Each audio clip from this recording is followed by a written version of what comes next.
Nakakaingit naman yung isa dyan, no? Nasisilaw ako dun sa mga palipad sa kanya. Nasisilaw ako dun sa mga pumapasok doon sa kanyang GCash. Kahit hindi ko nakikita kung magkano na ang laman ng GCash nitong si Bugs Bunny. Idol ko yan eh. Si Bugs Bunny, lalo na kapag kumakain siya ng carrots. Pero ngayon mukhang yung kinakain niya ngayon ay nag-upgrade na. Hindi na carrots, kung hindi yung sarili niya ng suka ang kanyang kinakain. Yak. Akala ko ba matapang ka? Hanggang sa huli, hindi mo tatantanan ng kalinga, Bugs Bunny. Akala ko ba may paninindigan ka talaga? Mayroong kang reputasyon na hindi magigiba. Bakit ngayon parang ninenervyos ka na? Hindi mo pa naman natatanggap yung kaso mo, mukhang hindi ka na makatulog. Kaya aligaga ka sa pamamalimos, sa panghihingi, no, dun sa mga palipad, dyan sa GCash, para maipantulong sa iyo. Siguro pamasahe, panggastos, no, pang budget, sa oras na ikaw ay mapatawag na doon sa lugar na pinagsampahan ng kaso sa iyo. O magkano na ba ang GCash mo ngayon? Ha? Talented ka rin no? Talentado ka rin. Alam mo kung bakit? Bukod sa hindi ka na makatulog at ninenervyos ka, talagang negosyante ka. Kumikita ka pa. Balita ko mukhang ayaw mo na dun sa negosyo mo na pagtitinda ng mga plastic, no? Dahil bakit ka nga naman magtitinda pa ng plastic kung mismong ikaw plastic na? Di ba? At ngayon umaasa ka sa mga palipad. Umaasa ka sa mga contribution sa iyo. No, naglapag ka pa ng GCash para doon sila maghulog at maipantulong sa iyo. Kumikitang kabuhayan.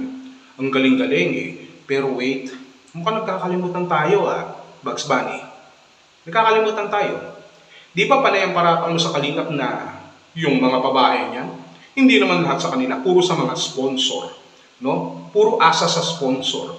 Yun yung pinaglalaban mo na parang sinasabi mo na dapat hindi umaasa sa mga sponsor wherein alam nyo naman at alam mo mismo, Bugs Bunny, na yung mga sponsor na ito ay hindi naman pinipilit at nagbibigay ng tulong, ng kusang loob na pagtulong para doon sa mga beneficiary ng kalingap na nangangailangan. Diba? At yung pinapalabas nyo, sila Kalingap Rap, sila Kuya Bal, puro sponsor lang. Talaga ba?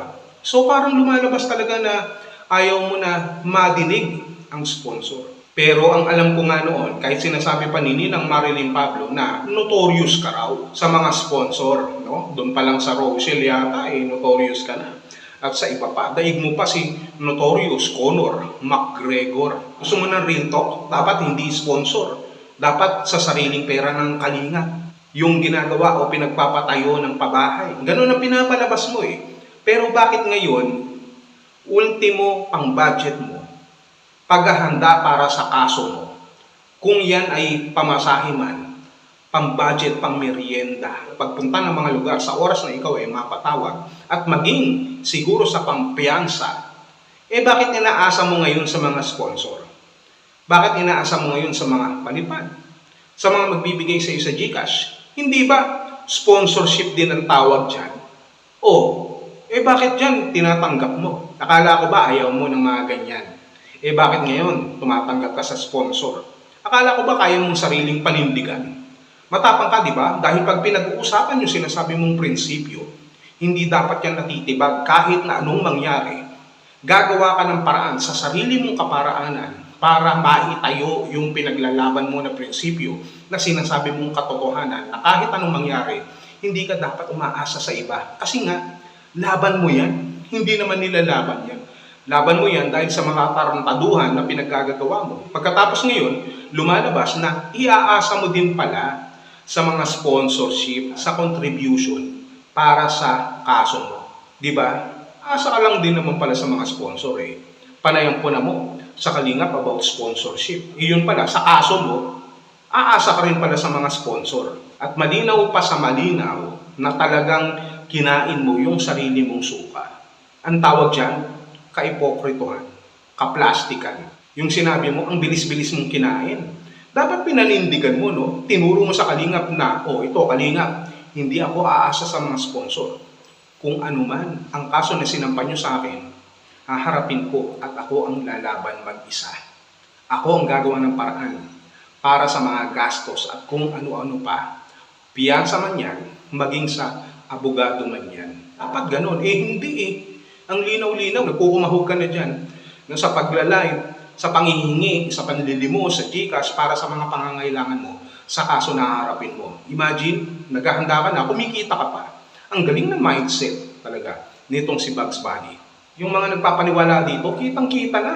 Ayaw ng sponsor, no? Sinisisi pa yung sa mga Kalingap dahil sponsor daw. Sponsor, ganito, na wag aasa sa ganito, umaasa lamang. Ngayon, anong tawag sa kanya?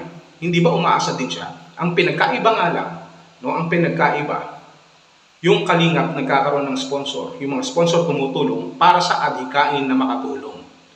Si Bugs Bunny, umaasa sa mga sponsor para siya ay tulungan dun sa katarantaduhan na ginawa niya, na gusto niyang lampasan, na gusto niyang labasan.